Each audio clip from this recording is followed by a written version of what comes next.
What happens when you take the sleeper hit that nobody's talking about with the legendary Adios Pro 3 midsole and pit it against the fan favorite of 2025, the Asics Megablast? Good morning, everybody. Today I am in the Adios Pro equipment yet again, and I'm going to be doing a little bit of a comparison for you to the Asics Megablast. These are two shoes that I believe probably can do it all. I have not gotten nearly enough miles in the Pro equipment to make that determination, but today will be a good informational gathering session to inform whether or not I think that this is a direct comparison to the Megablast and why that is so, if so. So, let's go. I'm really curious to see this afternoon what the Megablast feels like on foot, and having this fresh in my memory. I haven't run in the Megablast since Sunday last week. Not this Sunday, but over a week ago. And my first impression today in the equipment is that it really is bouncier than the Megablast. But that's, that could be completely inaccurate and have like a recency bias behind it. So I don't want to say that until I've gotten some mileage later in the day in the Megablast.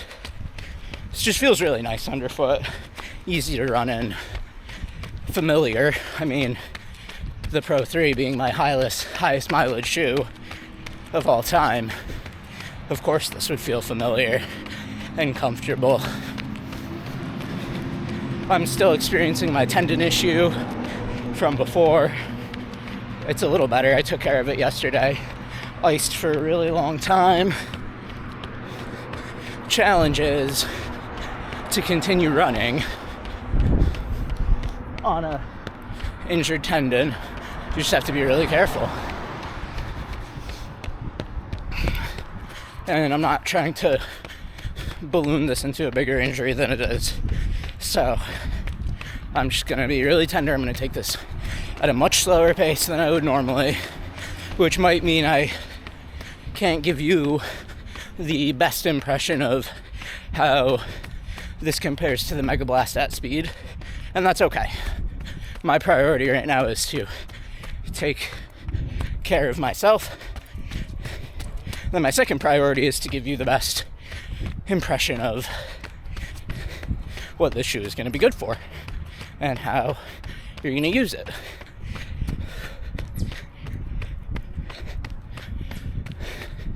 Yeah, it's been a really long training block, and I am actively anticipating it to end.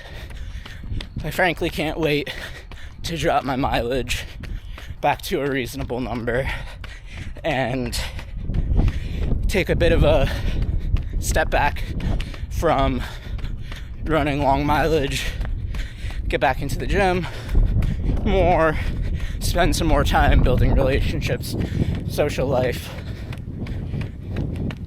all of that good stuff. Not letting up on the YouTube though. This has been a source of creativity and accountability. I feel like I'm growing something. I appreciate everybody's feedback and everything, and like being a part of a online community has given me something to strive for and to just continue to be better for all of you. So by no means will I be stepping back from YouTube, but the volume will be a little lower for my own sanity's sake until I pick it back up again, which I will probably sometime next summer. So far, Adios Pro equipment, the midsole just feels buttery smooth, direct, like it just works underneath my feet. It feels very protective too. It's almost like a higher stack feeling in a way. I mean, it leaves you no proprioception whatsoever. Like, I have no idea what I'm hitting on the ground. But yeah, it feels very protective, very bouncy, very mechanical. Just like it's a train that has pulled away from the station, and once it does that, it'll take a lot of energy to stop. Now, obviously, I haven't run in every shoe, but the Adios Pro 3 midsole might be the best midsole of all time. There's nothing that I've run in that's quite like this, and the instability in the Evo SL, despite having the same foam in it, is just not even close to the same experience. It's truly a miracle of shoe engineering. It's hard to say for me anymore if I'm running towards something or away from something. I think when all of this started, it's clear in retrospect that I was running away from something. Running is what started, by the way. But now that the only reason I really have to run is to achieve the goals that I've set, it does feel like I'm running towards something. I don't really have anything to run from anymore. But now that I'm running towards something, I almost care a lot less, because I'm not propelled by fear, which sucks, because you would hope in your lives that the biggest motivator wouldn't be fear, that it would be whatever, like achievement, joy, happiness, purpose, whatever the great motivators are. Maybe I have it wrong though too. Maybe that's not what's going on for me. But it's really hard to see through the mist while you're ensconced in it. And so far that I've found in common between the equipment and the Megablast is both of them on my first couple of runs made me want to run farther. I feel, despite the tendon pain, despite my meta despair with the whole prospect of high mileage marathon training, this still makes me want to run further, which is a good sign for any shoe. And the Megablast is the other one that made me feel like that recently. I wonder if it will give the same sensation later this afternoon on fatigued legs. Trying to do another form check to see what I'm doing differently that's avoiding the pressure on my tendon. Because if I run in a specific way, it still is applying the pressure. And if I run in a different way, it's not. And I wasn't able to get it on camera the way I wanted to the other day. So hopefully you're watching this now. Hi. And there's a very visible tell to what I'm doing differently. These are even grippy on wet track. That means it's in the S tier of grip. Nothing's grippy on a wet track except for spikes. And these are grippy. It's pretty cool. Just leaving the track on my way back, and the one like sort of negative comparison for the Pro 3 equipment to the Megablast is that this feels a bit slower. Like I was cooking on a couple laps there, but I was really only getting down to 7:30 pace, and I think I could have been running faster if it were a different shoe. It's just big and heavy.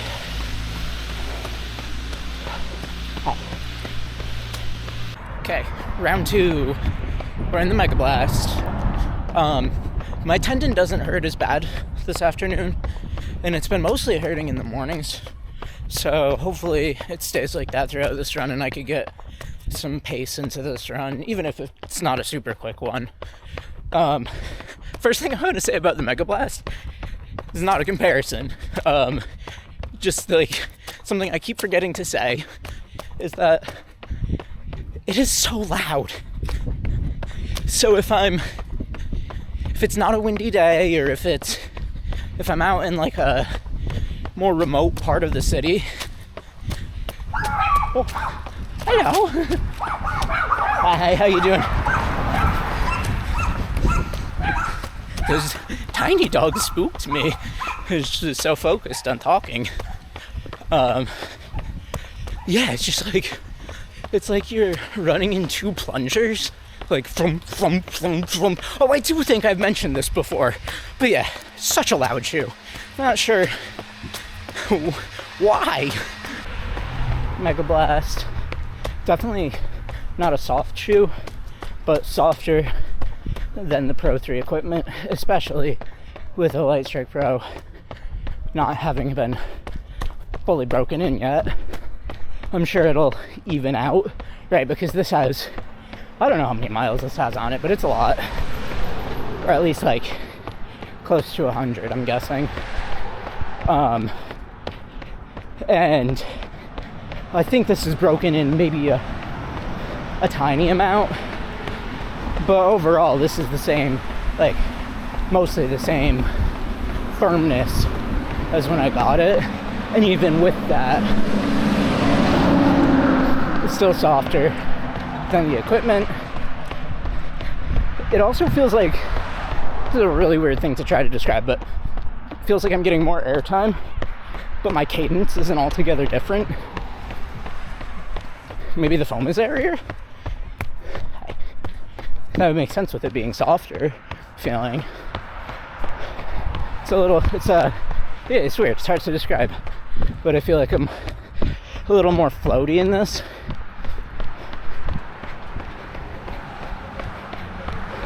It is a bit less stable, but not, I don't know. It doesn't bother me that it's a little less stable, but it definitely is.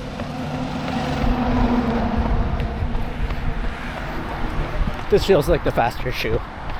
It feels lighter on foot.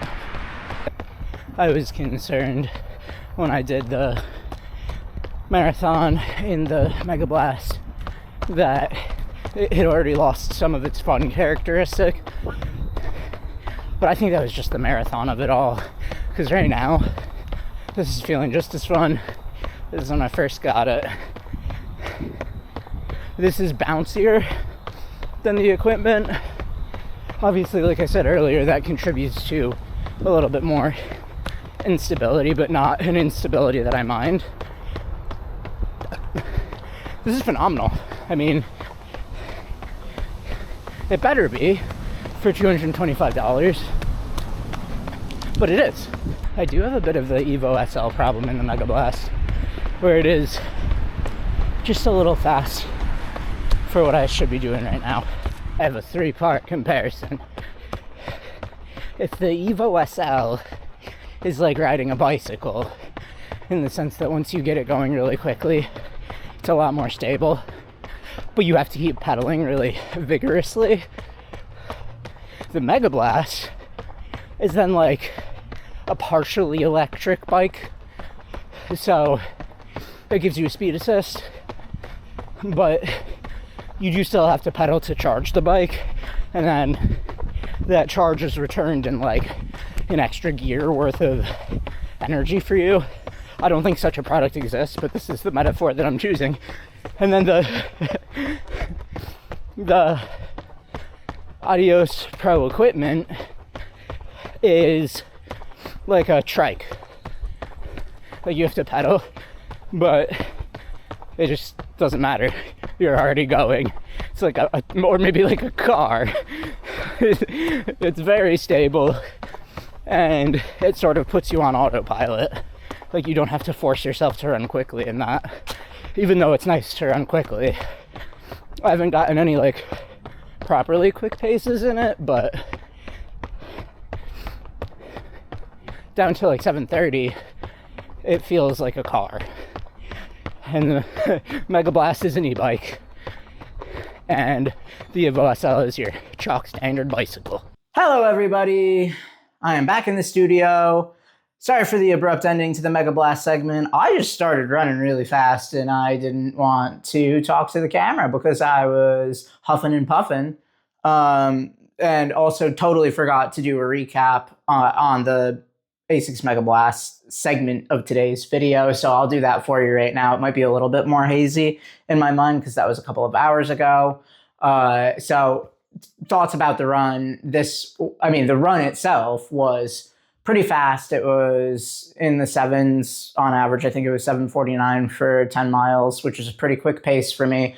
Not what the original intent of the run was, but my tendon didn't hurt at all in the afternoon. And so I just sort of let it rip with this, which was great. I mean, I had a really great time. Nothing to report as far as issues at all. So with that, I'm going to get to the comparison between these two because a lot of the details about the run in the Megablast will be sort of reflected in this comparison. So comparison, what is the Adios Pro equipment? If you missed my first video on this shoe, I recommend you go watch it. But if you haven't, to summarize this shoe, this is the Adios Pro 3 midsole, which is just one of the best, if not the best midsoles of all time. It has a lifestyle upper on it, and it's pretty much not very breathable. It looks like duct tape, and it has blue plastic goobers instead of the Adios Pro 3 upper. But that's the only difference, is the upper. It's definitely substantial. There's a lot of padding around the heel collar, and feels like a much weightier shoe. And in fact, it is 291 grams. And the size that I got it in was a US 10, which is half size up for me. I do think that you could go true to size in this. I also think you could go a half size up. I don't think it'll matter a huge amount. I'm trying a different thing just to see how I respond to going half a size up in a shoe that otherwise probably should run true to size, because in my Adios Pro 3, I did go true to size. So that all out of the way. What is the Megablast for anybody that lives under a rock? The Megablast is Asics, a super trainer similar to the Super Blast, except faster. I also think that the geometry works better for me personally, because I did try the Super Blast 2 when it first came out. This is way before I was doing running shoe reviews, and I literally hated it. It gave me hot spots. It made me feel like there was like a big boulder on my heel. It was a choppy ride. It was not for me, and it felt warm on my foot as well. So the Megablast definitely corrects a lot of the issues that runners like me had with the Super Blast, because by no means am I alone in feeling at least the choppiness of the Super Blast. So that's the Megablast is a new Blast shoe, and it has 45 in the heel, 36, 37 in the forefoot, 8 mil drop. And it's got this FF Turbo Squared aliphatic TPU. Onto the equipment midsole. If you're not familiar with Adios Pro 3, it is the midsole was, and this midsole is made of Light Strike Pro, the original formulation, and it's 39 in the heel, 33 and a half or 32 and a half in the forefoot, because Adidas is weird. It's 32 and a half in the forefoot for a 6.5 mil drop. Then it has carbon rods in there, not a plate, but functions like a plate to keep you stable. Let's start with what I noticed on these two shoes on the run.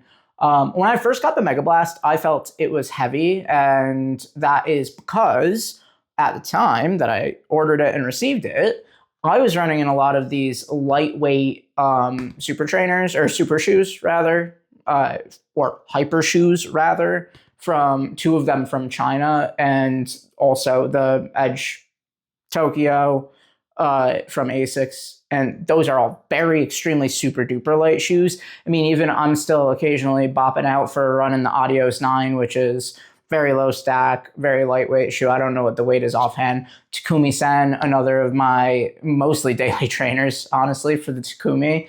That one's 190 grams. So when I got this, and this weighing 250 grams, felt heavy on foot compared to what I was running in at the time. This is a big chongus at 291 grams, and you can feel it on your foot.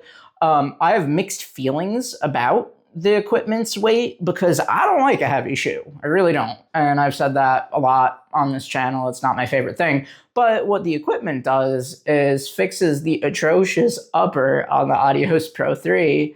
And kind of there's a secret second thing that the sauce of the equipment fixes for the Adios Pro 3 midsole. It's that the Adios Pro 3 had such a lightweight upper that the midsole, because of how dense this foam is, it felt a little bottom heavy and a little almost decoupled, where the top didn't really feel attached to the bottom. And that's on the Adios Pro 3. On the Adios Pro equipment, that's not the case. It feels like a much more unified shoe, but a heavy one. So take that with whatever you will take it.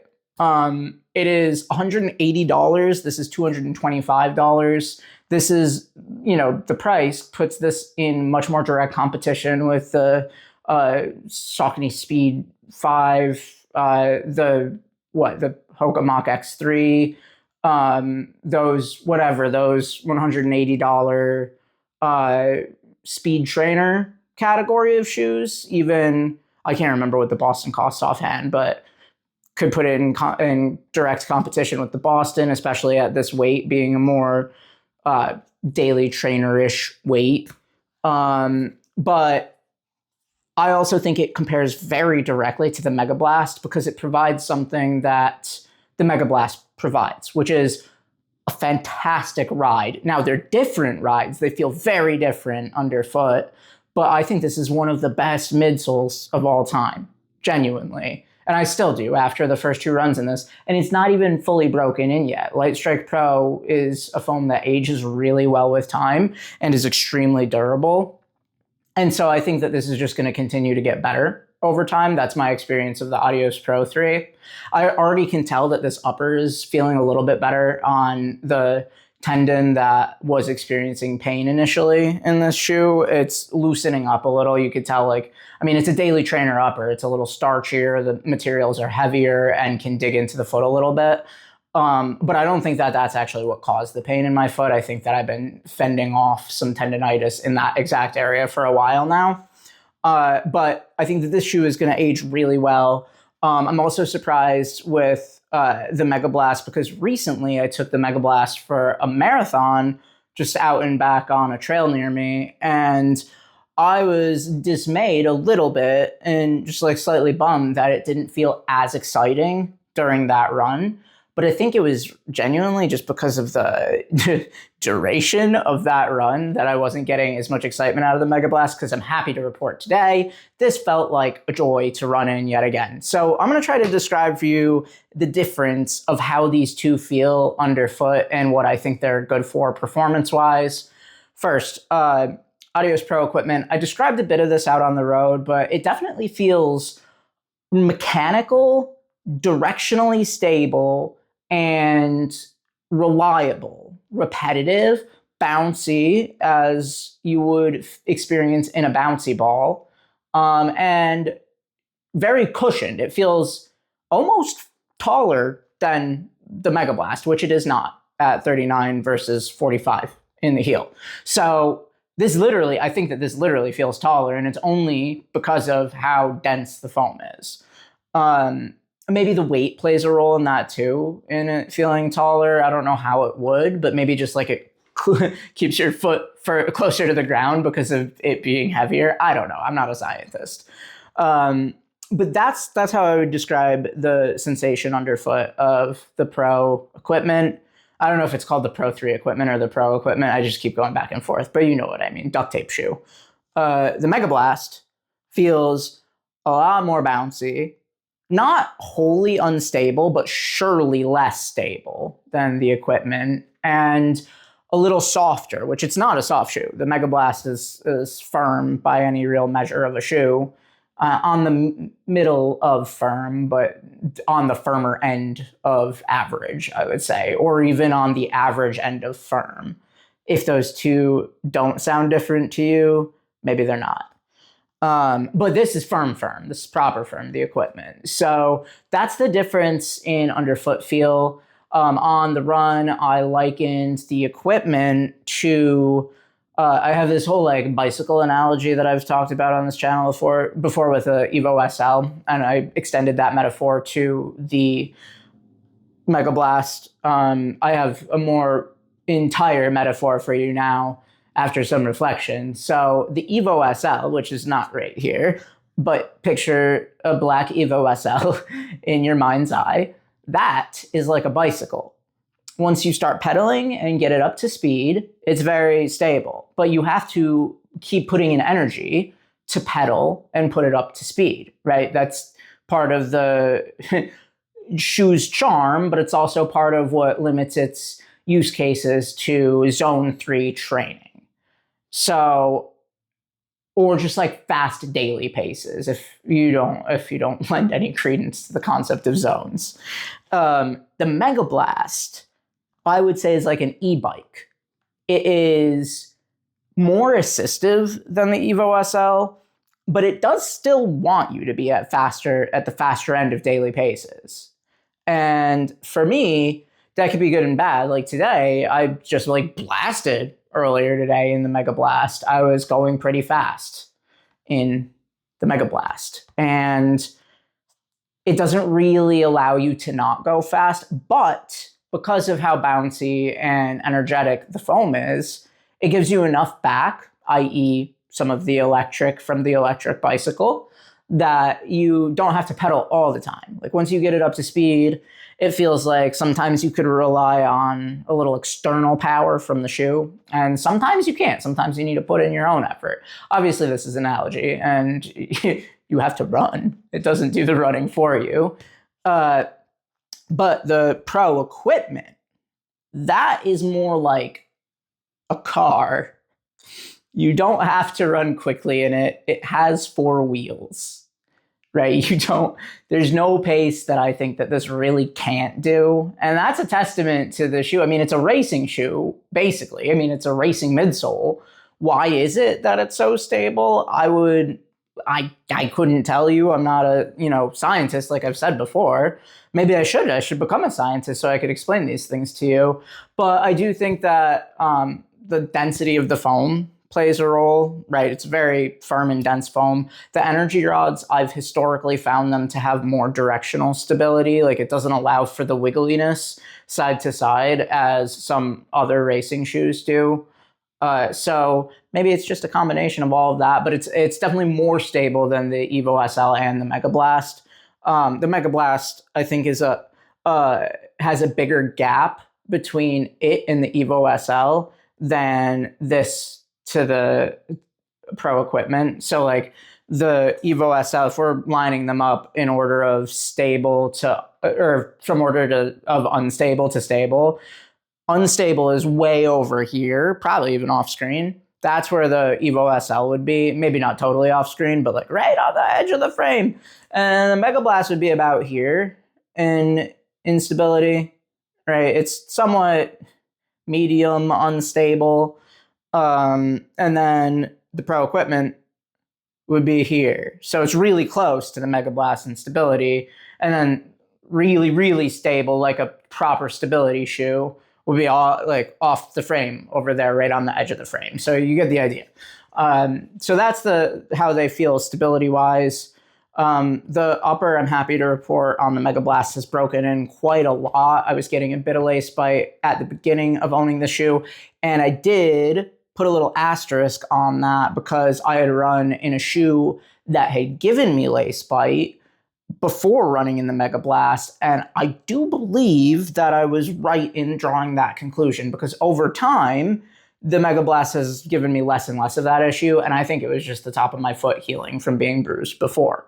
So, and the Pro equipment, like I said in the first run review of it, and touched on it a little earlier, the issue with my tendon, my anterior tibialis tendon, right where the top lace, like this lace would go across the top of your foot.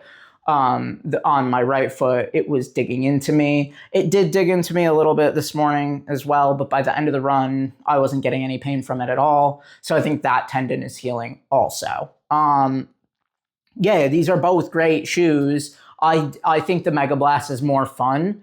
I think this is going to last a little bit longer. I mean, I'm going to take it through the winter months. This is going to be such a good winter shoe because of how hot it runs.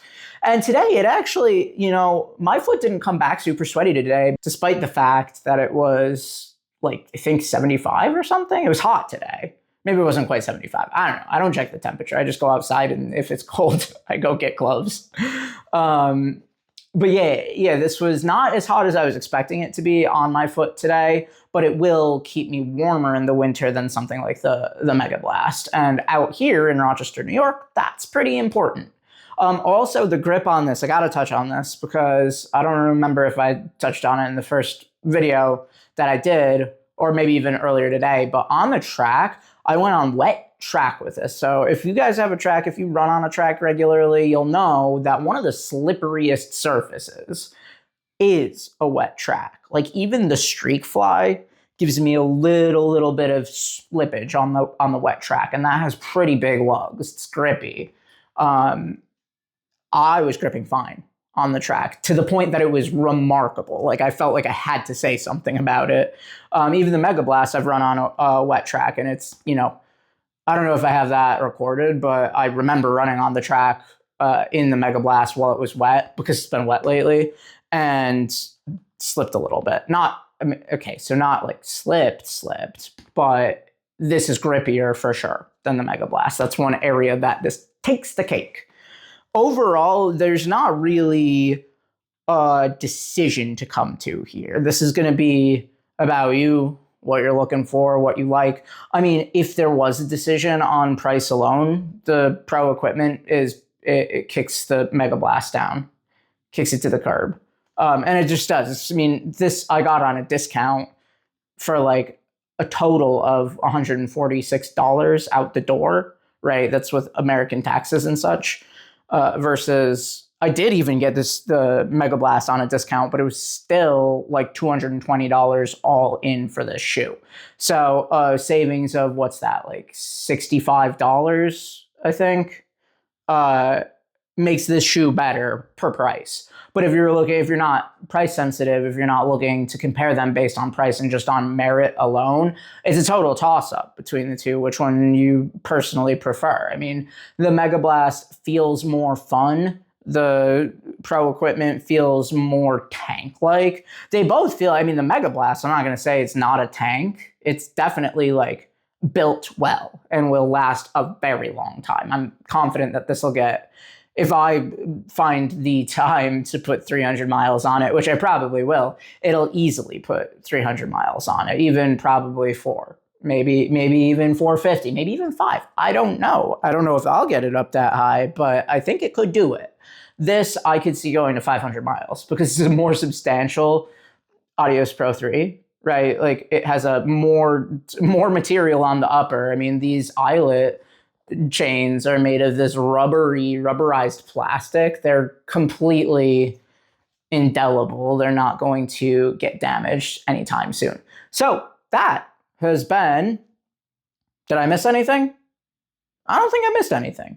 That's been my comparison of the Adios Pro equipment and the Asics Megablast. This is from Adidas. You know that because it has 3 stripes. So this has been my review of the Adidas Adios Pro equipment and the Asics Megablast. Thank you all very much for your attention. I appreciate you all, and stay in motion.